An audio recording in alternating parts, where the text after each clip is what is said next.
I forgot to think of an intro before starting this video, and now I'm filming, so I think I'm just probably gonna stare at the camera until the intro music rolls.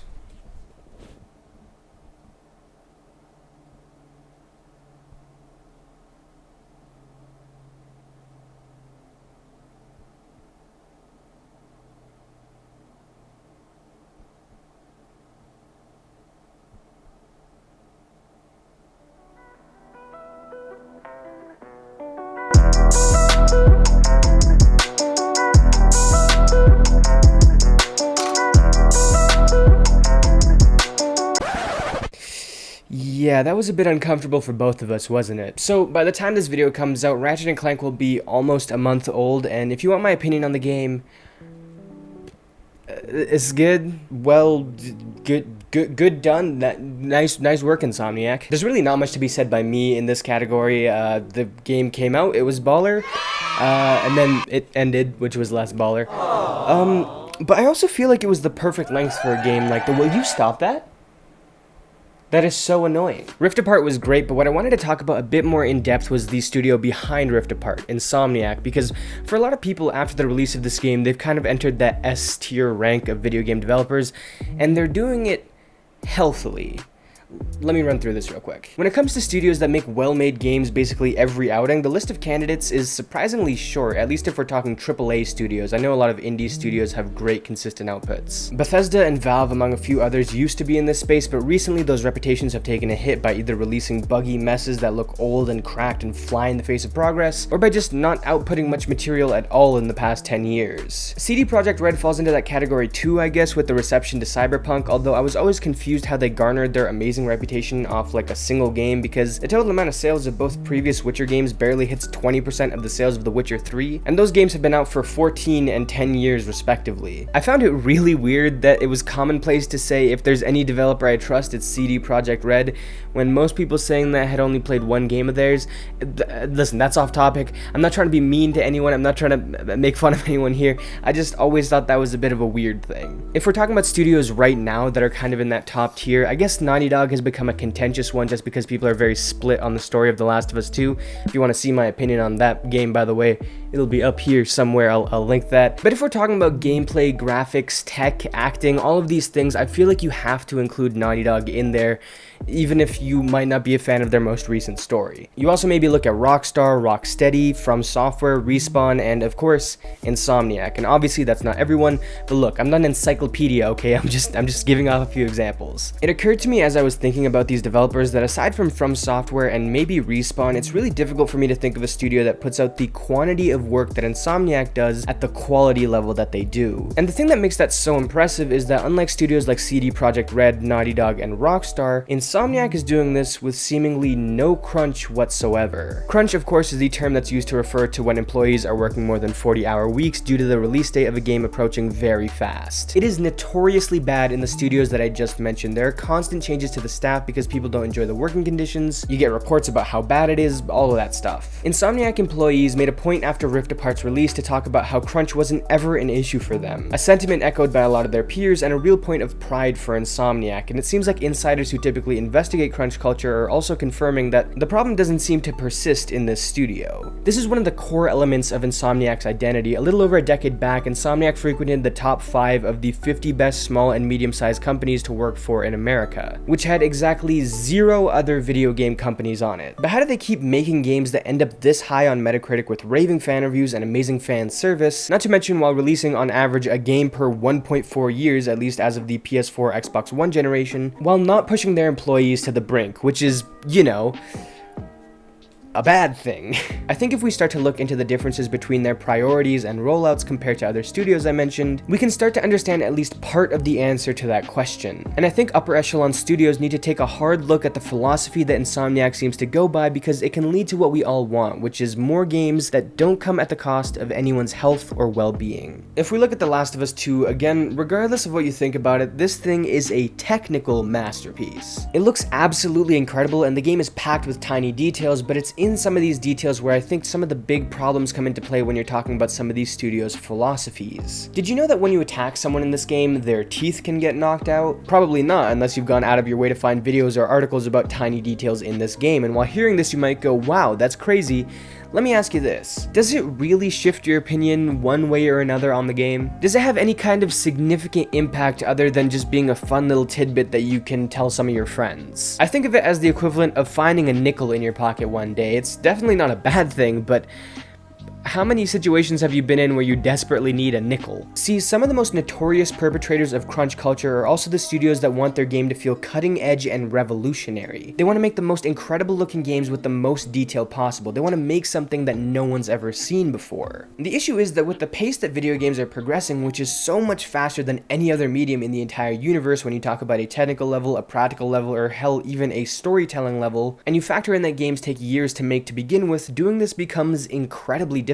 Most games that come out and hit that pretty damn good looking status one year are absolutely trounced by games that hit the exact same mark only 2 to 3 years later. The cutting edge is rendered obsolete almost immediately in video games, so ambitious studios try to go past the cutting edge, running into a point of diminishing returns where the amount of effort it takes to extend their future-proofing by a few months even is significantly harder than it was to reach the edge of the current technology or methods. Uncharted 4, another Naughty Dog game, came out over 5 years ago now, and it still looks better than 95% of video games coming out today, which is an incredible achievement that could only be accomplished through the absolute exhaustion of the people that worked on it. And as much as I love this game to death and I love the way it looked, I look at it now and it's so impressive how it holds up, I need to ask myself, if this game instead only looked as good as, say, Deus Ex Mankind Divided, a game that came out the same year, would I really have enjoyed it that much less? If these bags of sand didn't lose their insides, would I really have even noticed? It's crazy that it's there, it's a very interesting detail, but at what point do I care less that something looks exceptionally impressive if it means the amount of work needed to make the game absolutely skyrockets? Especially when, if it never existed, I never would have even thought of it in the first place. The gameplay would have been just as fun, the set pieces just as bombastic, the story just as intense and well written, and the acting just as perfect. It just wouldn't look like the best video game on the planet, which isn't even the biggest reason why I love the game. Instead of focusing on fixing issues that have persisted in RPGs for ever, CD Projekt Red decided to make a game that sounds like it could only be possible 10 years from now. They made promises about NPCs and life paths and just how open every decision was. It all sounded way too good to be true, and that's because it was. They had big ideas about revolutionizing RPGs and thought up things that were years and years away from being viable in a video game, much less all at once. Another example of trying to be on the cutting edge of the cutting edge when it's really not that necessary. Red Dead Redemption 2 has horse testicle physics. I repeat, horse testicle physics. Your horse's balls shrink in the cold. The amount of time this actually, you know what? It might not have even taken that much time. I'm not a programmer or an animator. I've done some 2D Unity stuff very briefly, and that's about it. So I think in theory, it's actually not that difficult to pull off. I might be completely wrong though.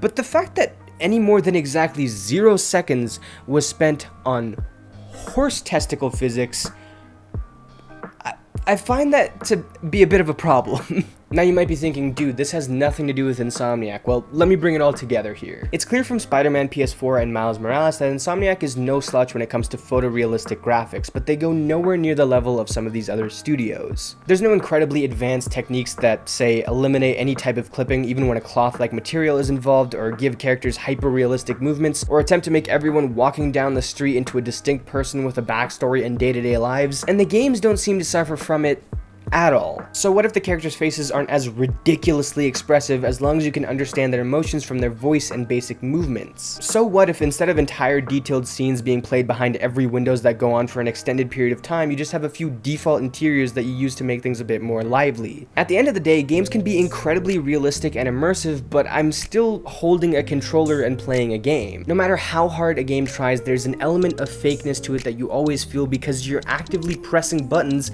to do the thing on screen. So why try to run your employees into the ground trying to convince me I'm in a real place through the tiniest of intricate details when ultimately, as long as you have a good base, not only will 90% of people not know the difference, but 9 of the remaining percent will just notice it and move on without caring. No one has ever called these Spider-Man games technical duds despite them not going as far in that department as Rockstar or Naughty Dog. If anything, they get praised almost as much for how good they look. These games, sure, they're more grounded than Spider-Man, so you might think, hey, it's not a one-to-one comparison, and you're right, it's not, but there's something to be said about going above and beyond in a bad way. At some point, the amount of work that's being put in to make a game look like 2 years ahead of its time is just way too much. Insomniac continues to focus on improving things that are actually very noticeable, for example, their incredibly slick animations. And they can still include their own types of hidden details for people to be excited about. Like, as interesting as that teeth thing was that I mentioned, I think it was a lot cooler when I tried a specific combination of buttons while swinging and did that Spider-Verse laying back move. That's also a tidbit that I can share with my friends, and I'd argue that this was way more exciting to find out about or even see someone else do or talk about than the teeth thing. I just feel like you can be a bit more strategic with the places that you go above and beyond. And it's not like Insomniac is hitting the bare minimum. They continue to push the boundary. They just seem to do it in more obvious places and stop themselves from getting caught in the weeds of making every tiny imperceptible detail exactly how they need. I feel like a natural objection is that this would maybe bottleneck progress if people didn't push the boundary as much as these studios are doing.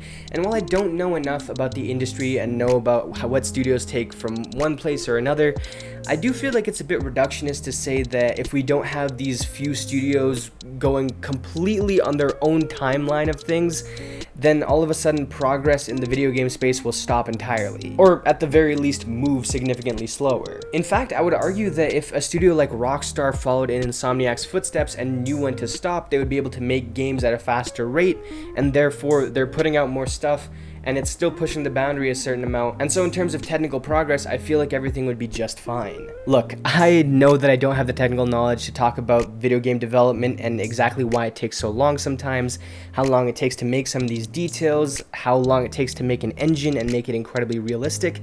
I don't know enough in that category of things, but I have noticed a pattern. Naughty Dog went from releasing a game once every 2 years to dropping one after 3 years and the next one after 4. CD Projekt Red went from releasing one after a little over 3 years to one after 4 years to one after over 5 years. Rumor is GTA 6 is still years away, making it likely that the length between GTA installments will be 10 to 12 years later, and in that time, Rockstar will only have made one other game. All 3 of these games had 2 or more delays with a total delay time of close to a year. All 3 of these studios are the poster children for what some consider to be the video game industry's worst problem, crunch. And all 3 of these studios are the most forthcoming in their goal to revolutionize the industry with every game. This industry is moving more than fast enough as is, and to me, considering the time, effort, and well-being costs of over-progressing, more studios need to look at Insomniac, a studio with no major delays in recent years, no crunch, and have released 5 games in the past 7 years, all while being no type of slouch in the technical side of things, and realize what the actual balance should be from a modern AAA video game company, because that understanding seems to have gotten lost in recent years. Thank you guys for watching. I hope you enjoyed. A friendly reminder to go thank a lot of your favorite video game devs and the good work that they do. If you want to see more discussion videos from me, the playlist should be here somewhere. I also make a lot of analysis videos and videos on indies, either old, new, or upcoming. So subscribe, and I will see you guys next time. Peace.